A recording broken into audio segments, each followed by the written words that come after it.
জাতীয় সংসদ নির্বাচন যখন ঘরের দরজায় কড়া নাড়তেছে, ঠিক সেই মুহূর্তেই মাঠ গোছাতে ব্যস্ত বিএনপি। অপরদিকে তাদের শক্ত প্রতিদ্বন্দ্বী বাংলাদেশ জামাতে ইসলামী, তারা কিন্তু মাঠ চষে বেড়াচ্ছে।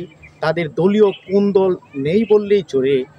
বিএনপির প্রতিটা আসনে ৩ থেকে ৪ কিংবা ৫, কোনো কোনো জায়গায় তার চাইতেও আরও বেশি। আগামী জাতীয় সংসদ নির্বাচনে কোন দল নিরসন করে একক প্রার্থী ঘোষণা করাই বিএনপির সামনে বড় ধরনের চ্যালেঞ্জ হয়ে দাঁড়িয়েছে বলে রাজনৈতিক বিশ্লেষকরা বলতেছে। নির্বাচন যতই ঘনিয়ে আসতেছে, রাজনীতির মাঠে বিএনপির কোন দল ইস্যুগুলা সামনে আসতেছে বেশি। তাই এই পর্যায়ে রাজনৈতিক কোন দল নিরসনে একক প্রার্থী ঘোষণায় কতটা এগিয়ে যেতে পারে সর্ববৃহৎ রাজনৈতিক দল বিএনপি এবং বাংলাদেশ জামাতে ইসলামী, তারা তো তাদেরই শক্ত প্রতিদ্বন্দ্বী হিসেবে তারা কিন্তু একক প্রার্থী দিয়ে রাজনীতির মাঠ চষে বেড়াচ্ছে। আগামী জাতীয় সংসদ নির্বাচনে ইসলামিক রাজনৈতিক ঐক্য কিংবা ইসলামিক রাজনৈতিক জোট এবং বিএনপির মাঝেই মূল প্রতিদ্বন্দ্বিতা হচ্ছে বলে আমরা প্রাথমিকভাবে যতটুকু আভাস পাচ্ছি।